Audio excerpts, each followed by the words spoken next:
Today we're talking about one of the biggest struggles of ADHD, procrastination.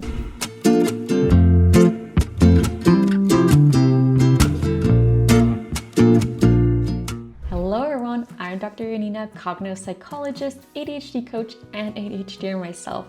Whether you've been officially diagnosed with ADHD or you're currently deep diving into the internet rabbit holes, trying to figure out if ADHD might be part of your story, I've been there. You know how it goes. You know you have something important to do, but somehow hours slip away and you still haven't started. You're always fully aware of what needs to be done, but getting started feels like pushing a boulder up the hill, right? I mean, I've definitely been there too, and today we're gonna talk about why procrastination happens with ADHD, and more importantly, how you can actually get things done with ADHD. So let's get started.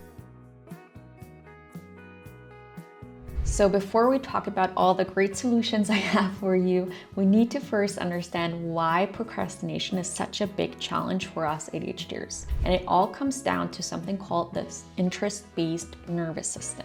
Now, this concept was coined by Dr. William Dodson, and it explains a lot about how people with ADHD approach tasks or avoid them. So the interest-based nervous system is a system motivated by knowledge or urgency, challenge, and interest. So this means for us ADHDers, we tend to find it difficult to get started on a task that doesn't include any of those motivators. So everyday tasks like showering or making the bed or even cooking might seem like a mountain to climb, even if we know they're super important and we really should do them, and there might be even easy. But for me, it's like my brain is in a constant battle of knowing what I should be doing, like showering, getting ready, or finishing a report. But my brain says, nope, that is boring and uninterested. And you guessed it, I procrastinate and don't end up doing it. So let's break it down further. The interest-based nervous system means that tasks are more likely to get done if they have one of these elements. So novelty, so the task needs to be new or exciting. Interest, the task itself aligns with your personal interest. Urgency, there is an immediate deadline or at least a sense of urgency. And then the last one, challenge, the task presents some form of challenge or like competition. So on the flip side, if a task is boring, repetitive, or lacks that urgency, it's much harder to tackle it for someone with ADHD. Contrast that with the importance-based nervous system, which is usually how neurotypical brains work. In that system, people are more motivated to complete a task on their importance, whether or not the task is interesting or urgent. They can prioritize or tackle things in kind of a logical order, which is something much harder for us ADHDers. And I honestly can't imagine how it must be. Definitely nice. Dr. Thomas Brown also explains that sometimes people with ADHD just can't get started on a task until it feels like an acute emergency. And it's like we need that last minute pressure, that urgency to feel motivated and to get going. But obviously relying on that pressure comes with a high price to pay. And I definitely get what it feels like, but waiting until the last minute can be so stressful, and it often results in us making mistakes or just delivering poor work. Plus, there is that health cost of stress, lack of sleep, and potentially burnout. So how can you start avoiding that? So for us ADHDers, motivation doesn't always come with what's important. It's more about dopamine. Dopamine is a neurotransmitter that plays a huge role in motivation, focus, and pleasure. And for those of us with ADHD, our brains don't always release enough dopamine to kind of get us started on a task. And when dopamine isn't released, or there isn't enough dopamine in your brain, we just don't feel motivated. And tasks that are boring, mundane, don't trigger that dopamine release. But when something is super novel, urgent, challenging, interesting, dopamine is released and we feel motivated. And that's simple, yet it's also so frustrating. Now that you have a better understanding of why you might be procrastinating, let's talk about how you can actually beat it.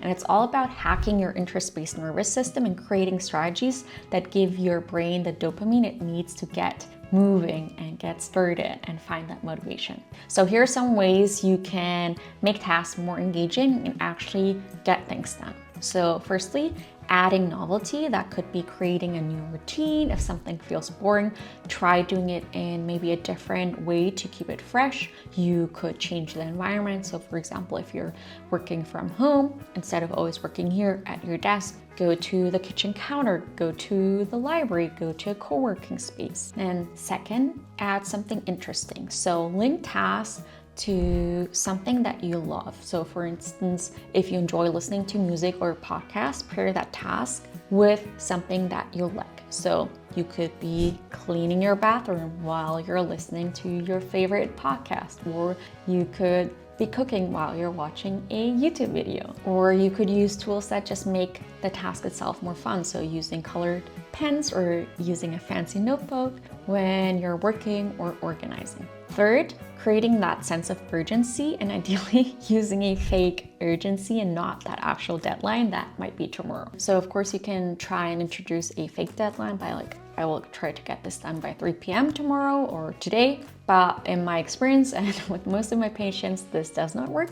So you could introduce a timer, like my favorite timer, the time timer. You could set a time here. So let's say I will say, okay, I will work for 15 minutes and I will try to get this cleaning task done or unload the dishwasher in these 15 minutes, and that will give me a sense of urgency. You can also add a challenge, so turning a task into a game. So for example, trying to beat your own time when you're doing something like folding the laundry or doing the dishes, or you could be competing with a friend or a partner or a roommate to see who can complete that task faster. That can also incorporate that challenge aspect and just make it so much more fun. So the key here is to create conditions that activate your brain's dopamine system, which makes tasks feel less like chores and more like something engaging or urgent. And you can also find more examples of how you can incorporate that interest-based nervous system with a free worksheet in the description below. Now that we talked about the interest-based nervous system, I also want to address the shame and guilt that often causes us to also procrastinate.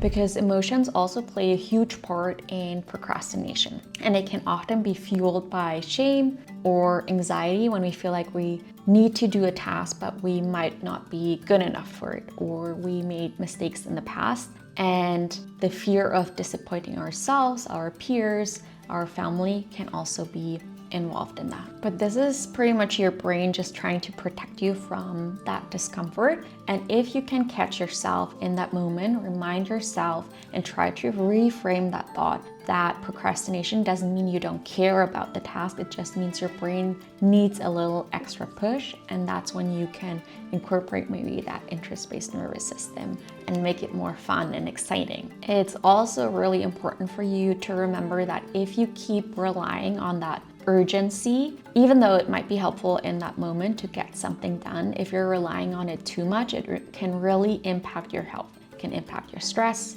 it can cause poor sleep, burnout, overwhelm, and that's definitely not a good state for your body to be in constantly. And if you start implementing these small changes to create novelty, interest, urgency, and challenge in your task, it can help you to stay more on top of things without relying on that panic-driven deadlines. So the next time you're faced with procrastination, try one of these strategies to just get started and also finish the task. And it's all about finding ways to make your task more engaging and easier to start rather than waiting for that motivation to just magically appear. And don't forget to get the free worksheet below, and you can try out all these great strategies and see how it goes. And it would be cool if you can let me know in the comments if that went, or if you already tried one of these strategies. I would love to know how you are doing. And as always, don't forget to like, subscribe, and share if you found this video helpful. And I will see you all next week. Bye!